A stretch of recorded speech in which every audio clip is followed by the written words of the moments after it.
Trying to watch it at the same time is kind of fun to see when we go live.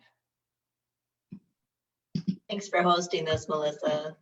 You are welcome, and good evening. We are at our final gifted panel presentation for the 2020-2021 school year, certainly a year for the record books, definitely a different year for all of us. I'm Melissa Schwartz, the chair of the Gifted Committee for the PV United Parent Council, and welcome to all of our parents here. We do have folks on Facebook as well, so thank you to those folks out there. And just a quick reminder that if people do want to ask questions at the end, please post them either on the Facebook chat or the Zoom chat, and I will be asking those questions. We have asked for people to have their video off so that we can have the presentation and be able to see both of these doctors here as they do their presentation. I'm going to turn it over to Dr. Dina Briez, who is our director of the Gifted Department for PV Schools. Thanks, Dina. Welcome, everyone. Thank you for joining us tonight for this final parent seminar for the year. We've had a great series, especially this spring, focusing on well-being, social, emotional. So please go back to the UPC website and take a look at some of those. They will be all these sessions are posted there that we've had this year and some of the past years as well. Well, tonight is a really special one because of, like Melissa was just saying, all the trials and tribulations that we've gone through this last year. And it's a time to reflect on what was good, what was bad, how do we make things better going forward, and what should we expect for next year and how we can handle that. So I'm super excited that of our presenters tonight. I've known them both for almost 20 years, I believe, in professional roles.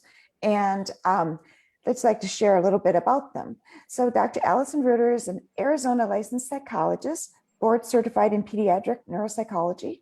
She works in private practice where she conducts evaluations and also provides family and professional counseling and consultation. Dr. Reuter is the board president of the Arizona Psychology Training Consortium, which creates and oversees quality postdoctoral training sites throughout the state. And Dr. Laura Wingers is a clinical psychologist and founder of Center Psychology and Counseling, located here in Scottsdale. With a background in pediatric neuropsychology, clinical psychology, and school psychology, Dr. Wingers' professional focus includes early childhood development, gifted intellect and developmental asynchrony, dyslexia and other learning differences, ADHD and executive function impairments, anxiety and mood disorders, and mindfulness based on intervention approaches. She consults with individuals, families, and schools on meeting the needs of gifted learners and is passionate about finding answers and meeting the challenges with understanding and hope. As you can see, you have some great experience here to listen to tonight and to interact with. So I hope you enjoy the session, and we'll look forward to a whole nother series of these next year. What a great opportunity this is, and I love that you guys are so passionate in the PV community to provide these kinds of parent talks and teacher trainings. Mental health needs of our community are greater than ever before. I think we would all agree.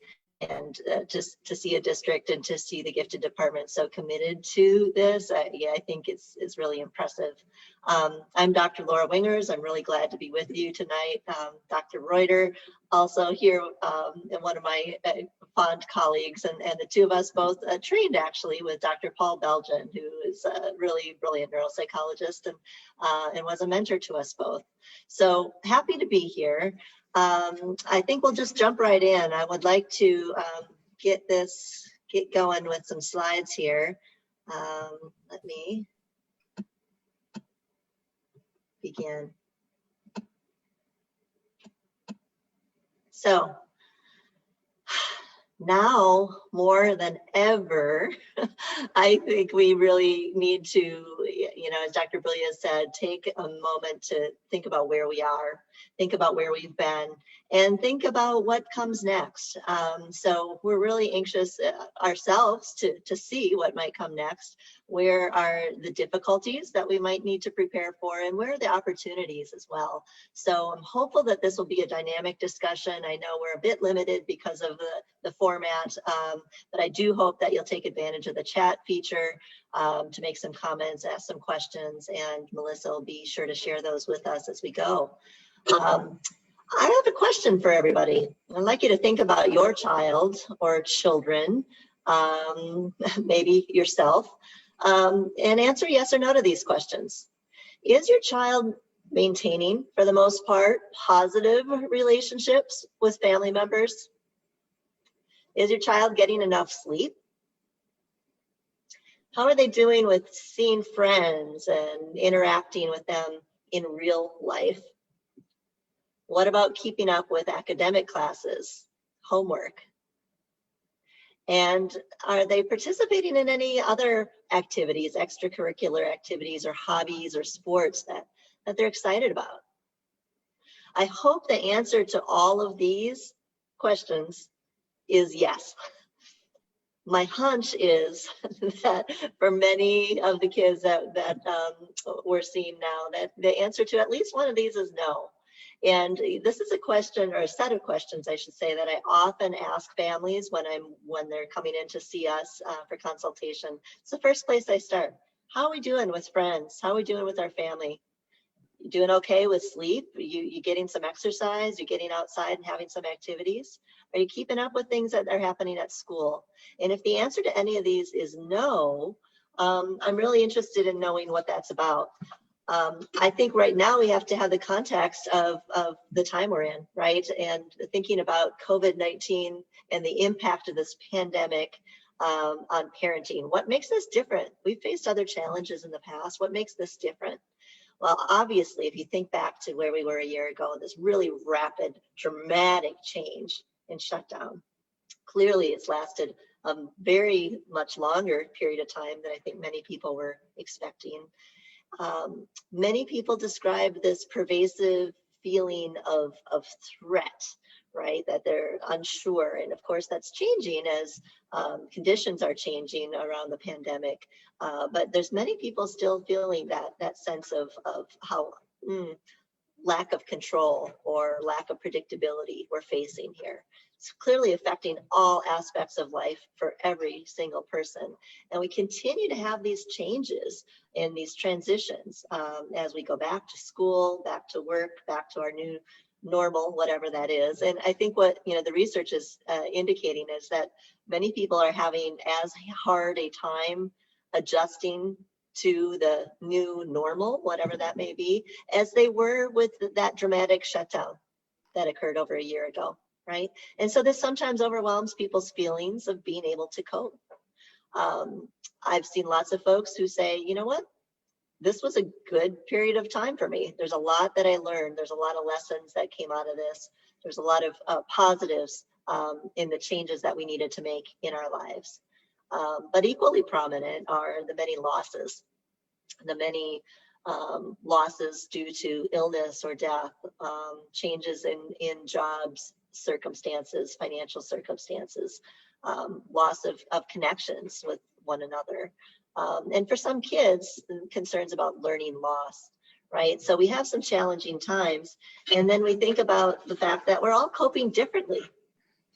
We're all coping differently. And this really kind of brings it home to me, because I just think some folks are thriving, as I said, and some are growing at different paces through this, and some are wilting a little bit right now too. So we're all coping differently. We need to recognize that, acknowledge that everybody's coming at this from a different perspective and a different set of circumstances.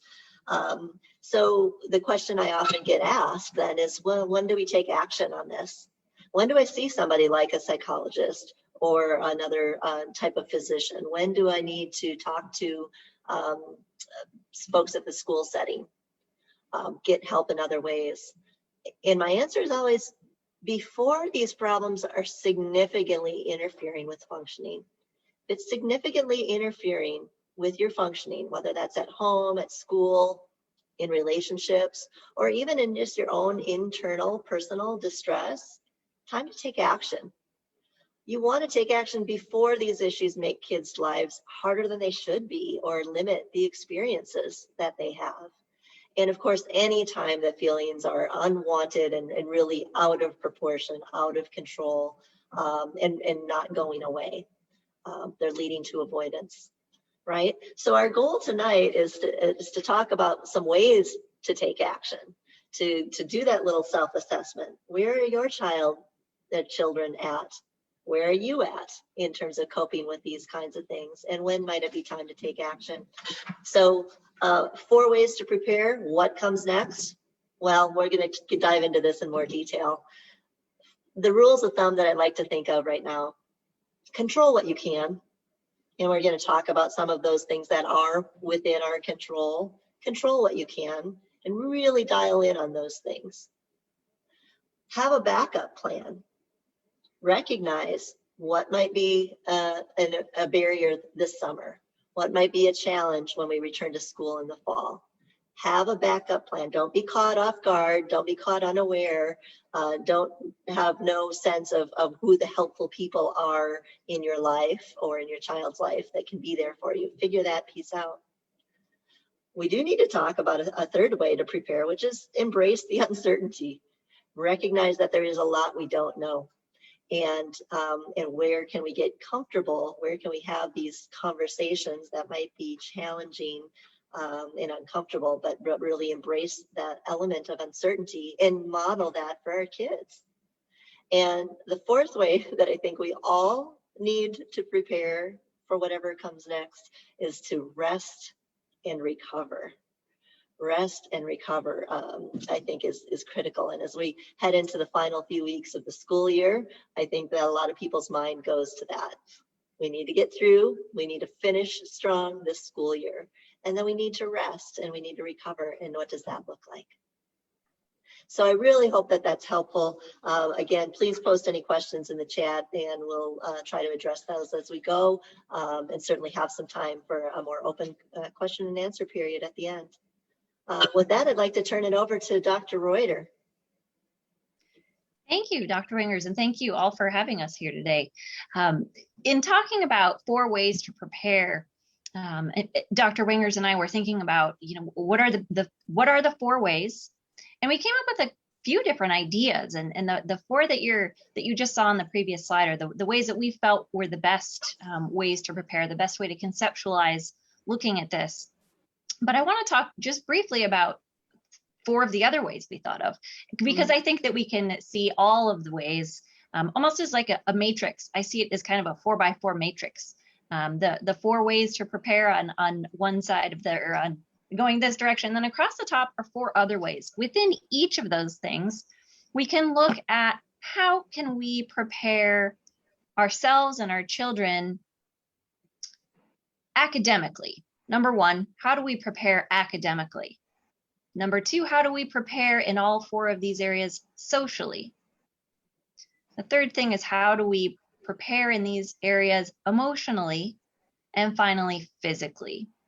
So as we go through each of these 4 ways to prepare, we'll try to touch, maybe not fully on each of the 4 other kinds of ways, but we'll kind of talk about different areas in which we can apply some of these ideas.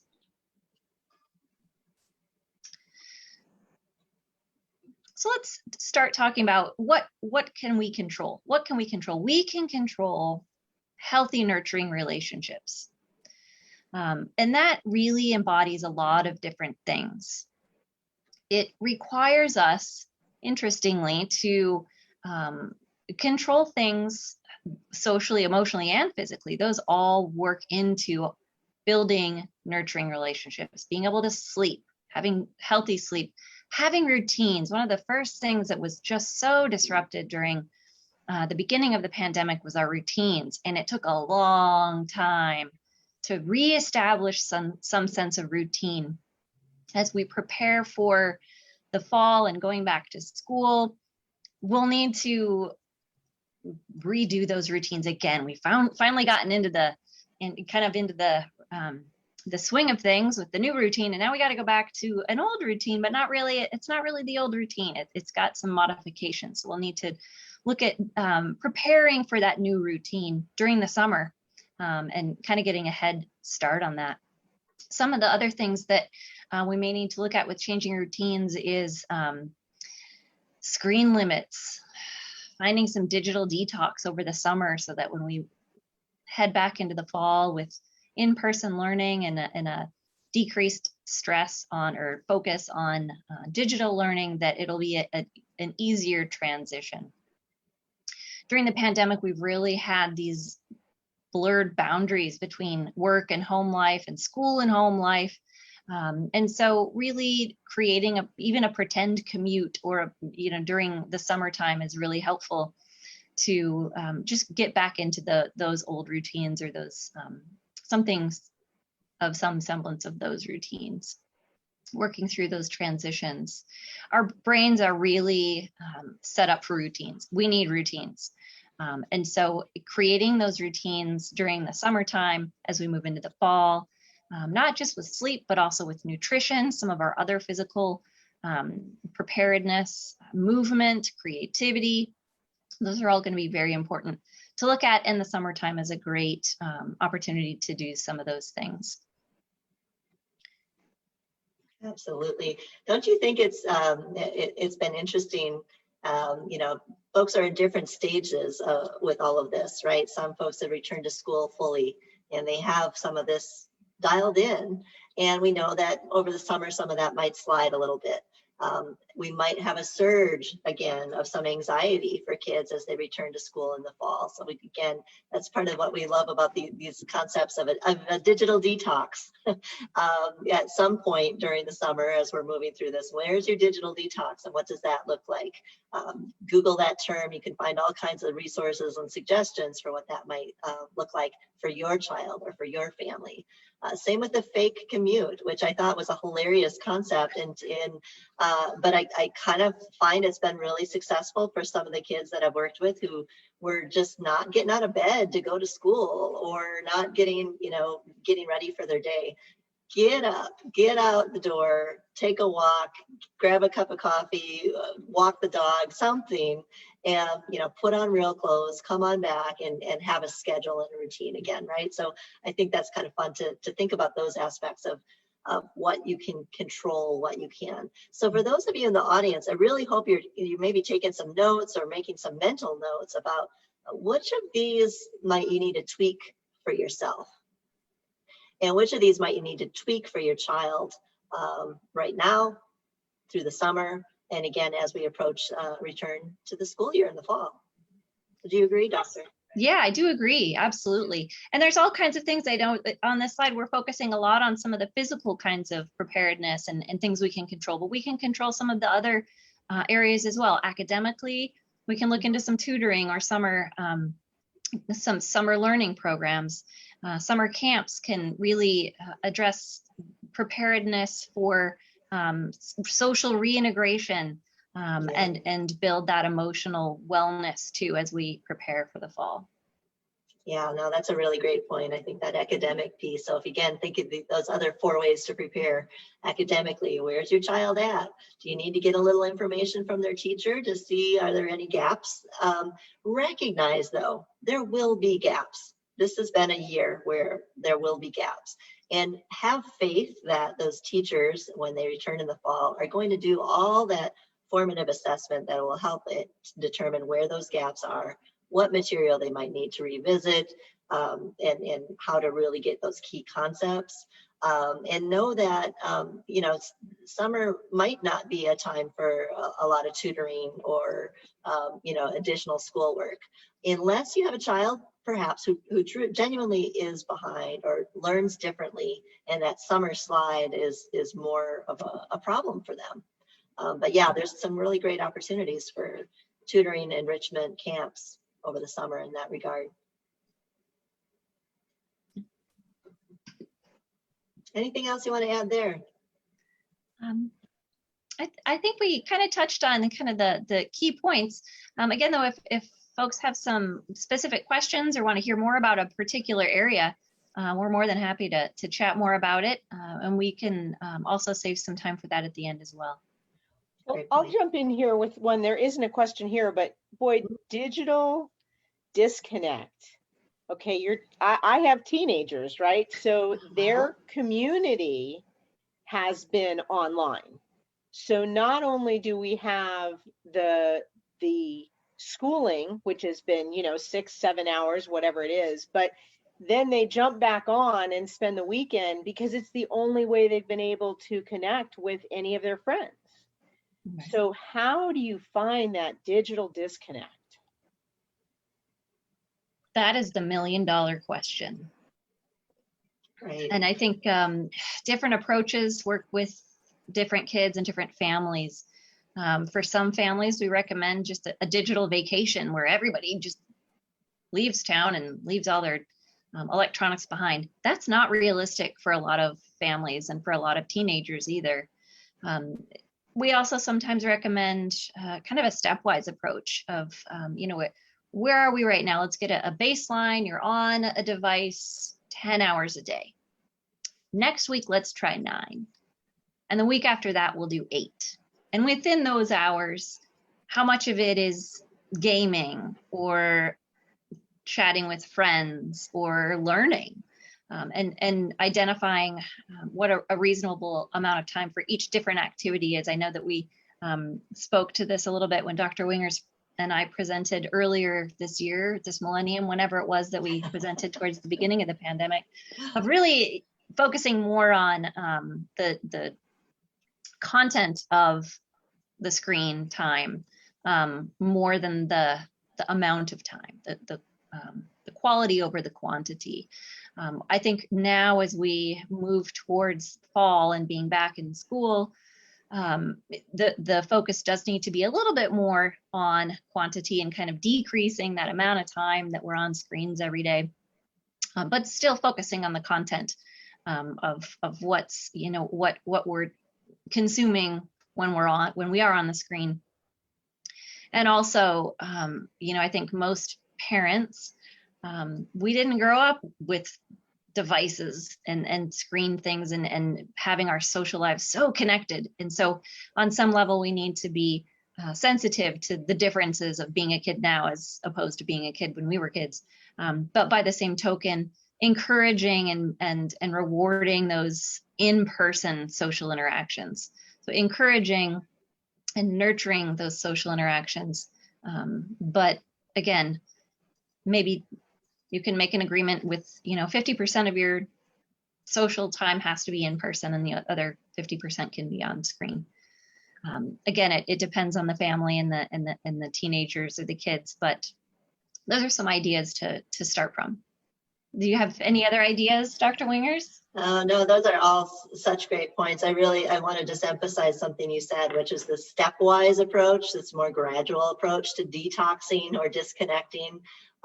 Because if you are like, that's it, it's summer, we're off screens, you know how that's going to end. Everybody's going to have a fit, and it's not going to be, something that you can maintain. And then we go back to our old ways, and you lost some power in that situation, right? So I think this idea of a more gradual approach is important, and just bringing awareness. Why am I picking up my phone right now? Why am I jumping? Am I bored?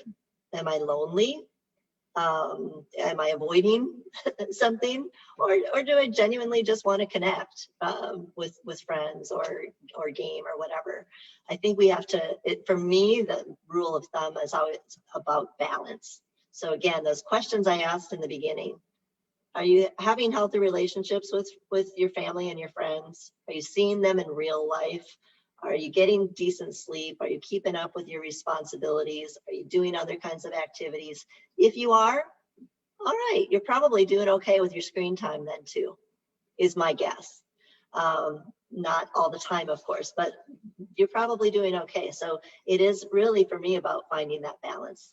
But that's a great question, and it's certainly one we could do an entire presentation on, just, managing screen times and limits.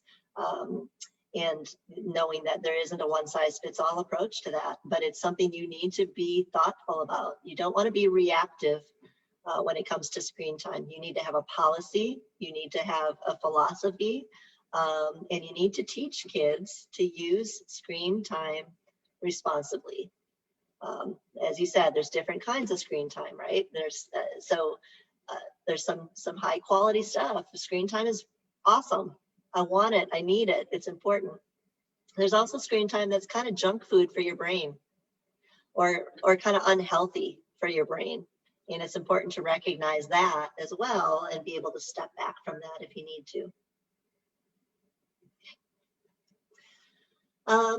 Let's move on to one of the other areas that we talked about with ways to prepare. Having a backup plan. Now, I chuckled when we put this together because I know that a lot of us on this call are probably planners.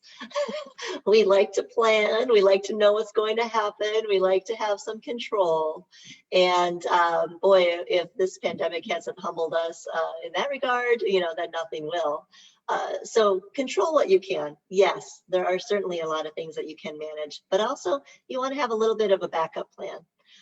So what are some things that you might foresee being problematic in the fall as you prepare for what comes next? What do you foresee might be problematic? Maybe take a minute right now and write those down, or make yourself a mental note. Is there something in the academic realm that you expect might be a challenge? Okay, let's talk about that. Let's have a plan for how we might manage that should it come up. Do we expect any difficulty socially? How can we be proactive? How can we do something over the summer to address that social piece? If we have difficulty in the fall, what's our plan for how to approach that? The same with the emotional piece or the behavioral or physical piece, right? So I wanted to just give a couple of examples and get Dr. Reuter's thoughts on this. This might be an example of a generic situation. This isn't a specific situation, but a generic situation of a family who might come to one of us. A 9-year-old child, they're referred by their parents. Parents are concerned because this child not motivated, not getting work done, not doing a great job managing their emotions. Child is procrastinating. Oh my goodness, the procrastinating. Lots of difficulty concentrating, paying attention, not following the directions, not listening well to others. This could be a scenario that's playing out either in person, school, or online. Parents start saying, you know what, this child doesn't really like being told what to do, and they don't seem really all that mindful of other people's agendas. And they have such frustration and distress over schoolwork that they end up in tears. They end up in tears. So, and teachers too are saying, wow, we're recognizing some problems with attention, distractibility, and the work completion as well. As we think that through, some of you might be resonating with this a little bit, like, oh, I can relate. We've had some of this either in the past or currently. And I'd like, maybe Dr. Reuter, think about that a little bit. What questions would you ask? What as a parent would you want to know or be directed to? I think this is this when you say it's kind of a generic example, it is one that we see over and over with small modifications, small differences in presentation, but we do see this a lot. And some of the questions that we ask is, did you see this before the pandemic? That's a very common question. I think both Dr. Wingers and I have been asking, how is your child different now compared to pre-pandemic? What changes are you seeing? Did you have concerns about some of these things before, or are these new? And depending on the answer to those questions, we would certainly want to delve a little bit deeper into, maybe some sources of anxiety. We've been, when talking, Dr. Wingers and I have been talking on and off about, what kind of not PTSD per se, but trauma symptoms can look like in students. And many of them hit a lot of the things in this example, kind of the avoidance, the lack of interest in doing things, some irritability, lack of focus. Those things can all sometimes be red flags for some anxiety or some trauma responses that can really interfere with learning. and engagement in learning. So those are certainly some things that we would want to look a little bit closer at. Absolutely. And then there's some things that you as a parent, I think, can be asking and doing to collaborate with the educators at your child's school. Make sure they know your child, especially as we go back in the fall, or maybe with new teachers or a new group of kids. Make sure they understand your child and know their personal and their educational strengths and their needs. How can we collaborate to make sure my child is engaged in learning every day? This is a key question. How can we collaborate? How can I help, right? We're a team. This isn't, what are you doing? Or what are you doing? It's how can we make sure that this happens? I think this is really a poignant example, particularly when I think of young, gifted children who perhaps haven't been identified yet. And there's some mismatch between their abilities and needs and what they're being exposed to in their learning. I think this is really poignant when it comes to children who are what we call twice exceptional. They're gifted. They may also have another kind of learning difference. Maybe they have ADHD or ADD. Maybe they have dyslexia or dysgraphia, difficulty with the writing process, dyscalculia. Maybe they're strong in some areas, but math is a real struggle for them. Maybe their child with a kind of a pre-existing anxiety and a disposition toward anxiety, right? So what are we going to do? How are we going to collaborate? And what are the best ways to make sure that my child gets the instruction and the supports and services that they're entitled to?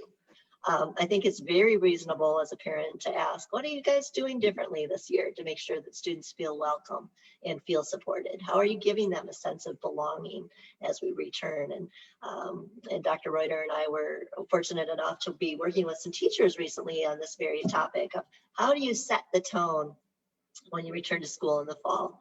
What are you doing to really make sure that kids are feeling safe and comfortable and ready to learn?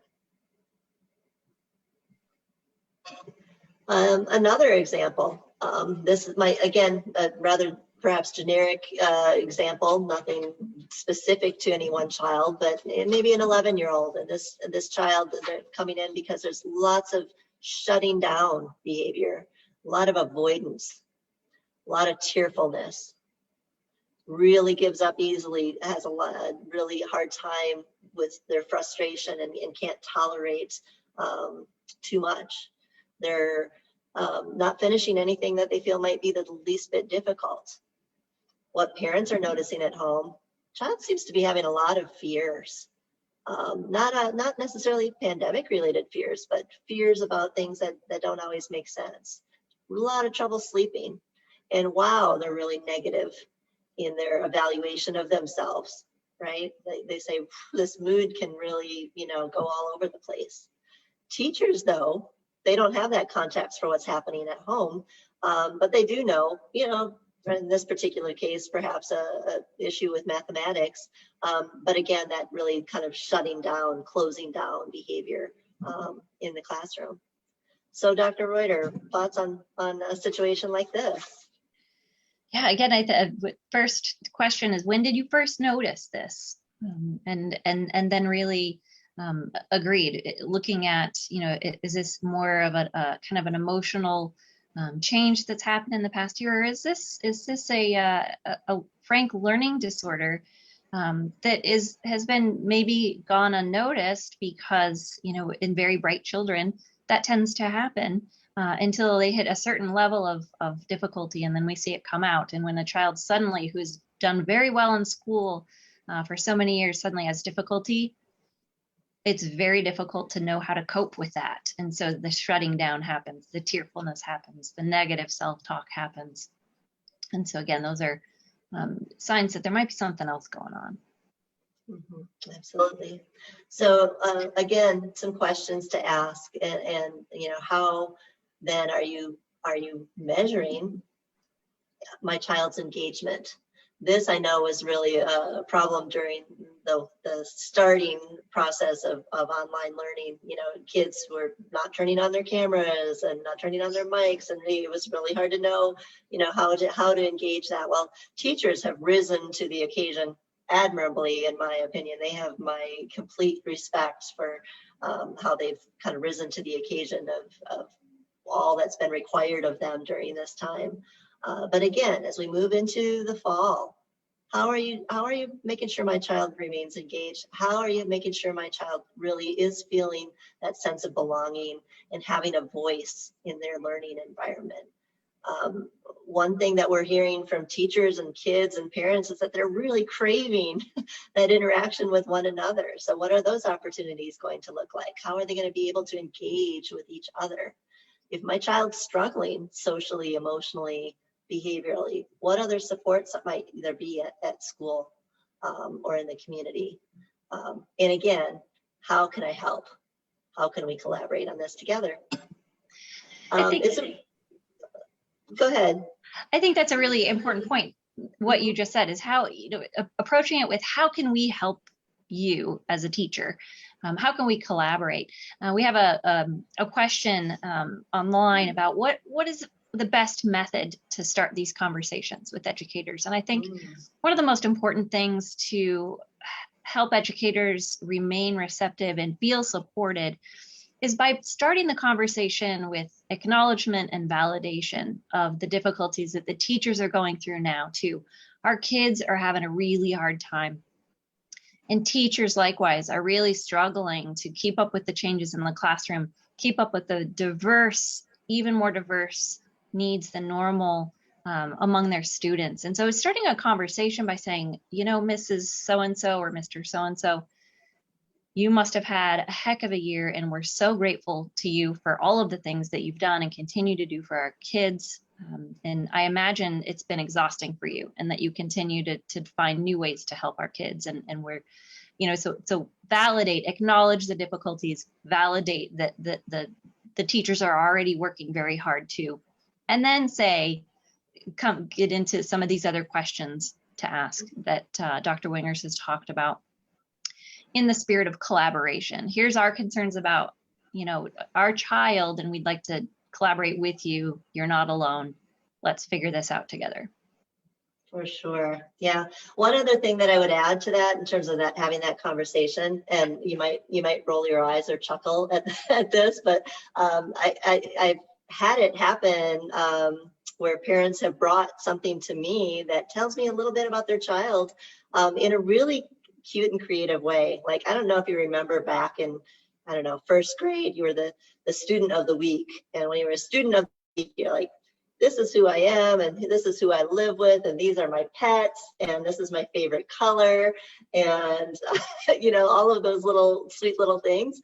You know, whatever age your child is at, there's not anything wrong with putting together an email that kind of follows a format similarly. This is my child. This is our family. This is what our families experienced during the last year. This is how my child has done academically during the last year. This is the mode of learning they were in during the last year. This is something really awesome about my child, or an interest or something unique about my child. This is how my child will thrive. And these are some things that my child might struggle with. You might see my child say or do X, Y, and Z. And if you see that, this is what's worked for us at home. As simple as that. And teachers often really appreciate that. Just you know, they're getting to know a new group of kids. Just to, oh yeah, okay, he's, you know, so and so, and I can really place it. Can be really helpful. Don't be afraid to have those conversations though. But again, always in the spirit of collaboration. The next slide, and then we'll move on from backup plans. Is just again recognizing 1 in 5 kids in the U.S. has learning or attention issues. It's very common, and you're seeing it in your own children, or you're seeing it in the classroom that your children are in. So really making sure that we're piecing out where are we at just in terms of the pandemic and some of the adjustment issues that children are experiencing related to that, and what might be a true learning or attention issue that might warrant a more intensive path forward. So what did we say before? Control what you can. Have a backup plan. Now we want to talk about how do we embrace the uncertainty. And the uncertainty is really, it's a tough one. Uncertainty is what underlies so much of our anxiety. We don't understand something, or we don't know what to expect, and we can't predict what's next. That's uncertainty, and that's really anxiety provoking. And it's so, it really is one of the hallmarks of the past 15 months or whatever it's been.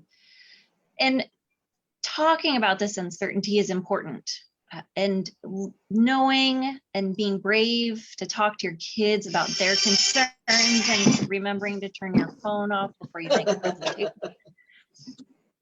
Really being able to kind of be transparent about how this is kind of an uncertain time, and it's uncomfortable. That uncertainty is uncomfortable. And do you feel it? I feel it. Where do you feel it? I kind of feel it in my stomach. Oh, you feel it in your shoulders.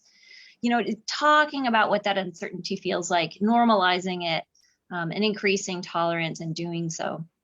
It also is important, as you talk to your kids about the uncertainty, is making sure you take care of yourself. Doing what you need to in terms of self-care to manage your own anxieties and your own discomfort with all of these situations. Going back to the social media and the screen time, noticing if you're like doom scrolling on social media and you like can't stop. Like you get up in the morning and the first thing you do is read the headlines and then go on Facebook or Instagram and like read all the things and find out what's, when that happens, how do you feel when you're done? Do you feel that? It's kind of in the pit of your stomach. And then notice that for your kids even, and model that, and model trying to find new ways.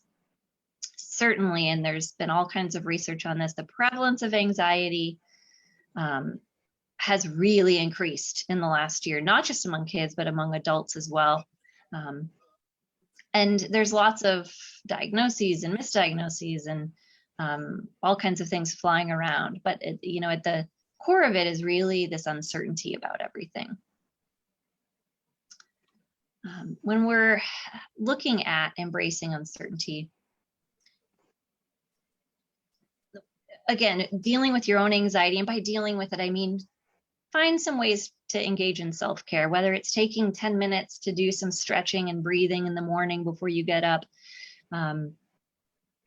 One thing that a trick is, if you don't have that alone time, engage your kids in doing stretching and deep breathing in the morning with you, and then you can all have the benefit of that. And welcome their questions. Encourage your kids to ask hard questions. And if you don't know the answer, you can be candid about that too. The goal is for your kids to be heard and to get fact-based information when it's available. And again, don't avoid answers you can't answer. Just say, you know what, that's a good question. I'm not sure. Maybe we can figure it out together. Or maybe it's just going to take some time before we know the answer to that, and we're just going to have to be patient. So help kids learn how to tolerate uncertainty. And this is really key to reducing anxiety, helping them build resilience that will benefit them throughout their life. Always be reassuring, of course, in a developmentally appropriate way, and keep talking. And let your kids know that you'll give them more information as soon as you have more information, and ask them to do the same for you. Yeah, I love that. I think that's so true, that be setting the tone, especially, I think is going to be such a big thing as we return in the fall. If your mentality as a parent or caregiver or teacher is, oh, this is going to be a disaster, or this is, terrible. Well, guess what? Your child's going to have that same view, or very likely have that same view. So don't be falsely reassuring, but be developmentally appropriate. We don't know what we don't know.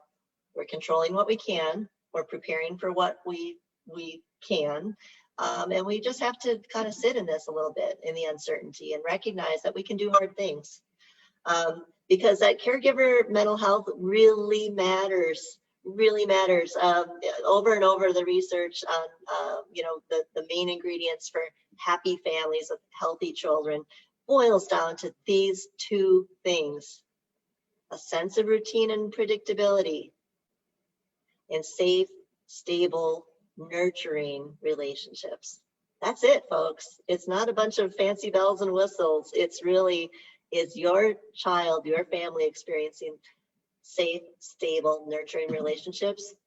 Hugely protective factor. Does your child have some sense of routine and predictability in some areas of their life? Huge protective factor. Your mental health really matters. So you do have to care for yourself while you're caring for others, right? We were just talking again to a group of teachers recently about the fact that self-care isn't just a nice thing to do, that, give yourself a spa day or something.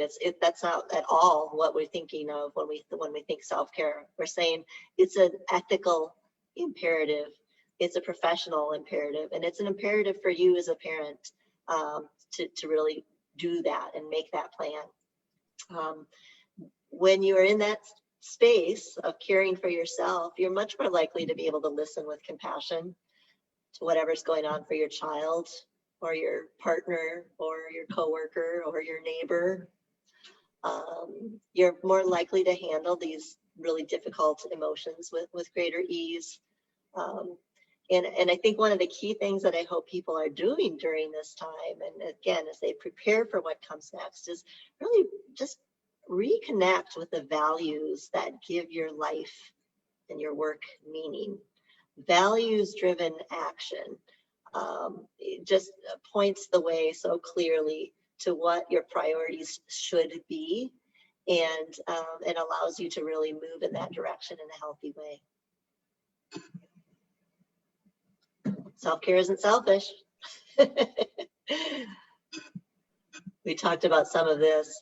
Do you want to talk a little bit about thinking traps, or would you like me to? Sure. Yeah, thinking traps, in terms of self-care, thinking traps it's a term we use to talk about negative thinking patterns, irrational thoughts. And thoughts are what drive feelings and behaviors. So my favorite question, what comes first, a feeling or a thought? It's the thought. 50% of people I ask, well, I'll say feeling. And in the interest of time, I won't take a poll right now.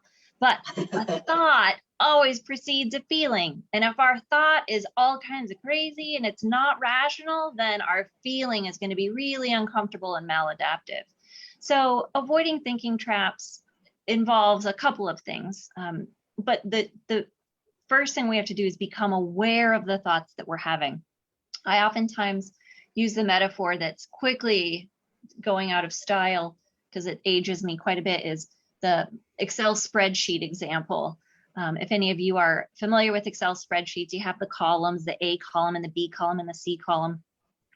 The A column is something that happens. COVID-19 is an A, it's an activating event. And then the B is the belief about the situation. And the C is the consequence. Consequence might be a feeling or a behavior.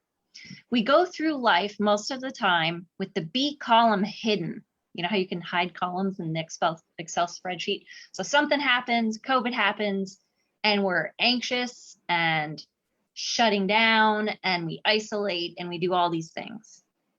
But what's the B in the middle? The goal of avoiding thinking traps is to unhide that B column and really become aware of the thoughts that we're having that drive those feelings, or the thoughts, this is never going to end. I'm never going to get through this. I'm never going to be the same. The world is never going to be the same. And if the world isn't the same, then that's the worst possible thing on the planet. Those are the kinds of thoughts that will lead to really uncomfortable feelings and behaviors that aren't very adaptive. But if instead we think, we're going to get through this, we're going to come out stronger on the other end, we're going to learn things about ourselves and about our communities that we never knew possible, and it's going to be okay, then our feelings about it are much calmer, much more optimistic and hopeful. Absolutely. So that's my 60-second. I love it. I never knew the Excel spreadsheet metaphor. But now I'll never unknow that. Exactly. You cannot unhide the Excel spreadsheet. I love You it. can't hide the Excel spreadsheet metaphor. Yeah. So again, thinking about these, how do we embrace uncertainty? Some of it is examining our thoughts, isn't it? It's finding those ways to really examine that and not fall into those thinking traps. Because we know how prevalent anxiety is. This is from 2018, the Children's Mental Health Report, and it's anxiety disorders affect 30% of young people at some point before age 18. So, it's a part of the human condition. Let me just say that. And what did we say about when do we take action? If you remember earlier on, I said, when do we take action? Before it is significantly impairing your functioning, whether that's at home, at school, or in relationships, or your own internal distress. So we really need to be aware, but we also need to recognize that a fair degree of anxiety is really normal right now, is really expected. So give yourself some grace too with some of this. Recognize that we're going through a challenging time. We've been activated. Our stress response has been activated for a long period of time. Folks are tired. Folks are tired and they're worn out. Kids are experiencing this as well. And maybe they're not saying it, or you're not seeing it in the same way. But just recognize that, that might be where your child is at as well. This is the most common disorder of childhood and adolescence. But interestingly, and of course the good news here is that these are also some of the easiest health disorders to treat effectively. We have really good solutions for kids and adults with anxiety, including cognitive behavioral therapy, including dialectical behavioral therapy, including mindfulness-based stress reduction and other kinds of interventions. Lots of holistic, I'm very much about an integrative approach to health and wellness. So really looking at an integrative approach to managing anxiety. So again, if this is resonating with you in any way, either for yourself or your child, really do some research. Find out who are the helpful people in your life that can help you. What can you control? What can you do something about with regard to the sleep and nutrition and activity level and some of those other things that help with regard to anxiety? What's your backup plan if you need a higher level of support? Who are the helpful people in your life? And again, what can you do either on your own or with some assistance to manage the uncertainty, to embrace it even? I don't think we're going to spend any time on this, just to, again, to reiterate the point that there's a lot out there. And during this time, with some context is so important. So if you have a child who's struggling, if you're struggling yourself, someone who is, we don't necessarily need to be quick to a diagnosis. We don't need to necessarily jump to something like the diagnoses that are listed on the right-hand side here. We also want to be really cautious about any misdiagnosis or missed diagnosis, and particularly for those of you who have gifted children or work with a twice exceptional population, really important to know that. There may be no diagnosis. There may be just the fact that we're going through a hard time. We're in it together. We can get through it together. But you also don't want to miss those warning signs. So my favorite part, rest and recover. Rest and recover, that final piece of the 4 ways that we really need to plan for what comes next. I'll mention briefly, as you think about this, think about your own situation, your own child, your own family, your own school situation in terms of risk factors and protective factors. Kind of take an accounting, if you will, of, what do we have going for us that's good? What's working? What's my child's temperament like? Is this a risk factor or a protective factor? You may have kids on both sides of that equation in the same family. I know, that's certainly very common. What kind of coping style or thinking style do you have? That can be a risk or protective factor. What's going on in the family? What's going on socially? What's going on in your community?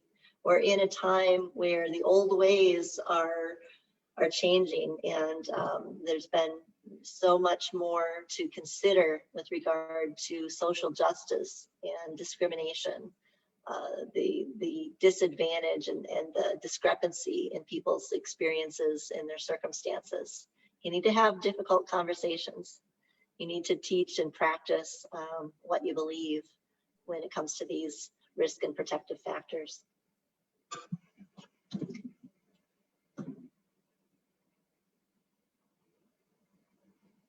Want to take this, Dr. Reuter? And Yeah, I love this one. This slide is, I think, a lot about resiliency and teaching our kids how to think in ways that benefit them throughout the lifespan. And it really gets at in talking to them about their ability, their beliefs. Beliefs become more ingrained over time. So it's important for kids to learn that they can master challenging tasks and situations with effort over time. This is very much in line with growth mindset kinds of approaches, that regardless of how smart you are or how much praise you get when you do things that are easy, the real interesting stuff is how well do you do when things are hard. Those are the truly praiseworthy situations, and helping kids not only identify when they've succeeded with something hard, but making it so cool for them to feel the feeling of having overcome a challenge that they seek out more challenges in the future. This really enhances motivation for learning and builds on kids' self-efficacy, and just becomes a fun thing, not just for kids to do, but for parents to see and to look forward to more of. Absolutely. A couple more things in the rest and recovery phase. Gratitude. I think it's really important that we try to find those things in our life that we're grateful for. There's a huge body of evidence and research that indicates that folks who practice gratitude, who really practice that, have greater sense of well-being and a more positive emotion. A couple of great options here. The 3 Good Things app on Android or Apple is super useful for those who are interested in doing it that way. This gratitude journal, there's many of those kinds of options out there. And of course, Martin Seligman, who's one of the founders really of the field of positive psychology, has written a great book called The Optimistic Child. And so I'd recommend that you check that out as well. So rest and recover. The other piece of this, I think, is mindful practices. And boy, I wish we had another time that we could spend to really dive into what this is all about. For those of you who have heard us speak before, you know that mindful practices is a big part of what we teach and share with kids and families, because it's so powerful. When we think about that rest and recovery phase of dealing with stress, we know that mindful practices can reduce that emotional overreactivity to the normal ups and downs of life, or the abnormal ups and downs of life, and really relieve those feelings of sadness and anxiety. And mindful practices used over time, there's been studies that indicate, this is true for children as well as adults, that it allows for greater mental flexibility. Do you have a child who lacks flexibility? Mindful practices could be a very helpful part of the solution to that. Mindful practices help train attention and awareness. They help increase the ability to delay gratification. And they can improve perspective taking skills. And boy, if these are not things that we all need to dig deep with right now, I don't know what is. So when you think about what it takes to rest and recover, it's simple. It's sleep and healthy food, but it's also laughter and music and being grateful and practicing optimism and really being mindful and staying present in the moment. And I hope for all of you that is something that you really can find in your lives right now, and that you can really find in your lives this summer, and as we move into the school year as well. I think with that, I'd like to move on to just a couple of resources here. If you're interested in learning more about mindfulness, I'm always happy to talk about it. Dr. Reuter's always happy to talk about it. And then there's also some great resources online. Netflix has a series, that Headspace Guide to Meditation, which is quite good. Some really useful apps. I personally love Insight Timer. There's a free version, and there's meditations for relaxation, meditations for sleep. There's meditations that are super kid-friendly. There's ways to work on self-compassion. All that is really good stuff. Mindful.org is a super useful website as well. And boy, if you just look at one thing as it relates to mindfulness in kids, I would encourage you to go to YouTube, look for this video called Just Breathe. Just Breathe. And it's such a delightful video of kids talking about their experience learning and using mindful practices, put together by Mindful Schools. Speaking of which, Mindful Schools offers a number of other resources, including some videos and guided meditations. They do lots of teacher trainings, really bring this into the schools, but it's equally relevant for parents who are interested in exploring this for themselves. We've talked about take action, really think about what it is that your child needs. Think about the 4 ways to prepare for whatever may come next. Control what you can. Have that backup plan. Really embrace, get comfortable with the uncertainty, and be sure that you find time to rest and recover. As you think about the academic needs of your kids, the social, the emotional needs, and just the physical or behavioral needs, I really hope that these principles will guide your approach.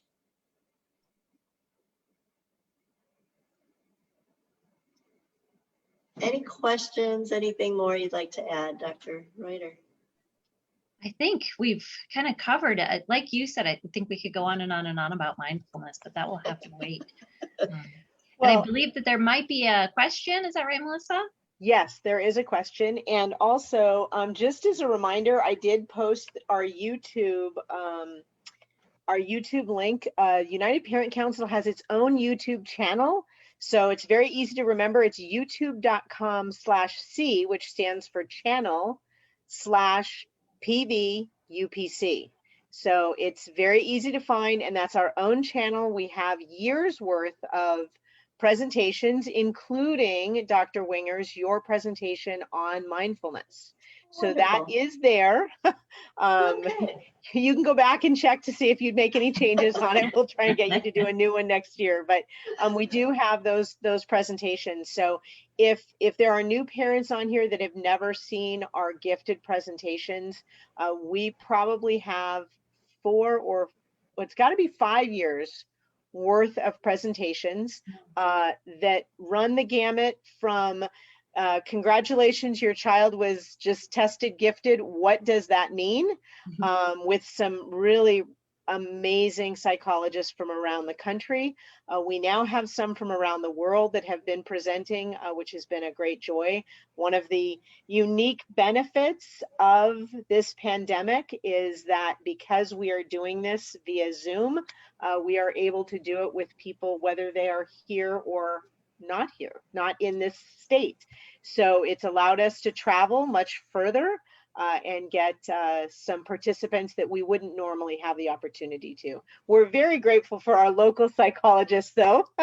And I'm hoping you have a slide with your contact information that you can put up. If not, if you could please post that in the chat because people have asked for that contact info. I have asked for some more questions, but I do have one. One of the parents is new to PV schools and their child will be starting next year in one of our middle schools. One of the things I will share with that parent is that one of the beauties of middle schools is that it is a natural location where students create new friendships, because oftentimes they are not coming from their own school or going to the next school in line. We do jump around a lot here. So I think we have 7 middle schools, but we have 33 elementary schools. So you do get a lot of mixing up of who the students are in middle school. So the parents' question was, they are concerned on their child making new friends because they are outside of our district currently. And the child does not want to hear the parents' recommendations on how to develop friendship skills.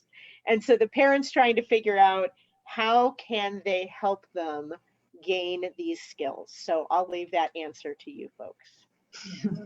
Yeah, that's an excellent question. Just a couple of thoughts that come quickly to mind. First, I'm not the least bit surprised that they want nothing to do with your particular recommendations, so don't feel bad if that's the case. But I would ask them, I would put that back on them. What are your thoughts about how to go about this?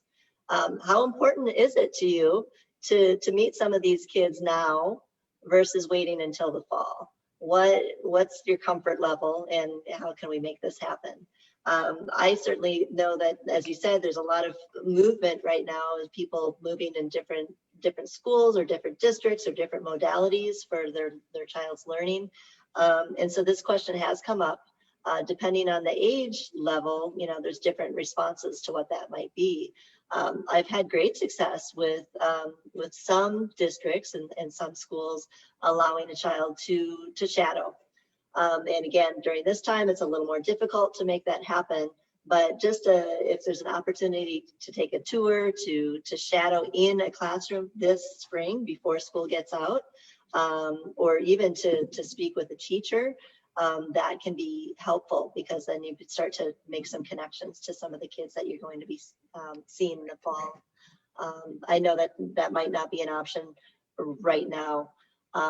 The other thing is making connections online. And again, depending on what your child is doing, are they playing Minecraft or Roblox or something? Is there a way to get connected with the kids that you'll be in the same class with, that they can play online together? That can be a really comforting thing for a lot of kids as well.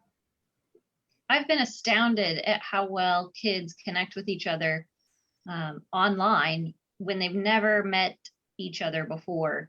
I have an experience of kids who moved to the US from another country and started out the school year online in a new country and didn't know a soul. And by the time they went back in person in March, they had all kinds of friends, even though they'd never seen any of them in person. So I think that, having confidence in kids' abilities to connect online and then carry over those connections in person is important. The other piece I would remind you of is what the research says about friendships.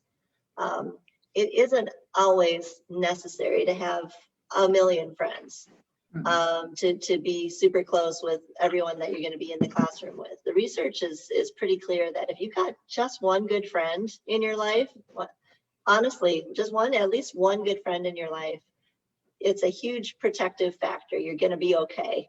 I know that doesn't sound like much, but the research is quite robust there. That's what it takes. If you got one successful friendship in your life, you're going to be okay. Certainly, we're looking for more than that as you move into especially middle school and the changes that come along with that. A couple resources to follow if you like to listen to podcasts. Lisa Damour, Damour, has some really great content about kids and just the challenges, especially in the middle school and teen years. Highly recommend her. Well, and I will share again to the parent, please know that transition to middle school is a huge transition for all the students. So everyone will be looking pretty much to find new friendships. I had a lucky scenario that my oldest daughter moved to middle school with probably 8 of her best friends that she'd been in school with for a long time. And then what happens is they weren't in the same classes, right? Because what happens for the first time is middle school splits those kids up. So even those students that are moving over with friends that they've known end up in classes that they are not together, even if they're in one of those programs like you're talking about, the Journey perhaps, or the DLC, because they split those kids up. At least at the DLC, they're split up. So please know that they will all be looking for that. If you have the opportunity to join the PTA or PTO there, it's a great opportunity for you to meet other parents that are in that community. Remember, it's only 2 years. It's a very quick turn time. And there are very few activities at middle school. For those of you without parents that haven't had kids in middle school, you're not doing anything like elementary school, all those carnivals and fundraisers. I mean, a lot of that stuff doesn't happen in normal times, and certainly during the pandemic, it was all shut down. So I think most of the middle schools are doing just a few nights out fundraisers and things like that. But if you can get involved in those and start to meet some of the people in that community, that's a really good way for you to start connecting with a few of those parents. I think that's the hardest thing as a parent I've felt this year. My kids are talking to people online. I have no idea who they're talking to, and I certainly don't know their parents, right? So that's a huge disconnect as a parent, because we don't see those connections. We're not dropping them at somebody's house, and we can't see the house and see the parent and talk to them. So that's a huge shift this year. Looking forward to having, like you said, finding that balance between the in-person and the online, so we can have and create some of those connections again.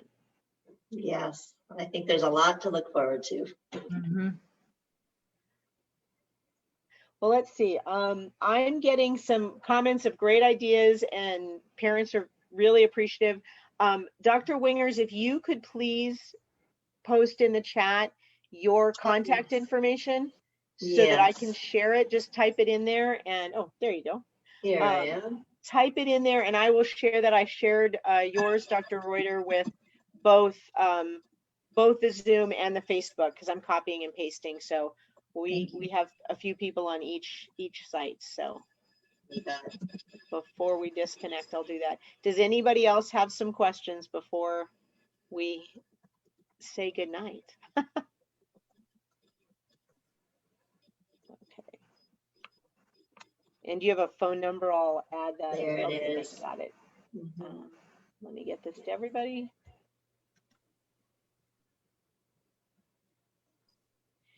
So in terms of people having these online, kids having all these online opportunities and relationships, is there any advice you can give us on how to try to protect them in some of those scenarios? Yes, that's such a great question. Again, so much of that depends on the child's age, but if any of you follow, another good follow online is Katie McPherson, McPherson, Katie McPherson. She does a great job as a community advocate, with regard to kids online and digital use. And one of the things she says is our kids are going to be okay, but you need to recognize that there's a lot of risks out there. Kids are being exposed, for example, to porn at an early age inadvertently, right? They're jumping on YouTube for something, and wow. So you need to be prepared, for when, if that happens. They're chatting with folks in their, all kinds of games and other applications. How are they protecting their information? How are they protecting their identity? How are they making sure that this is somebody safe? And I think for you as parents, you say these things and they roll their eyes at you. Yeah, right? yeah. So it's important to just be involved in your child's, hop over their shoulder once in a while, see what's going on. Make sure that when they're using screens, that as much as possible, that's in the common areas of your house. So there's nothing that's happening, behind closed doors. I recognize as teenagers that becomes a different thing.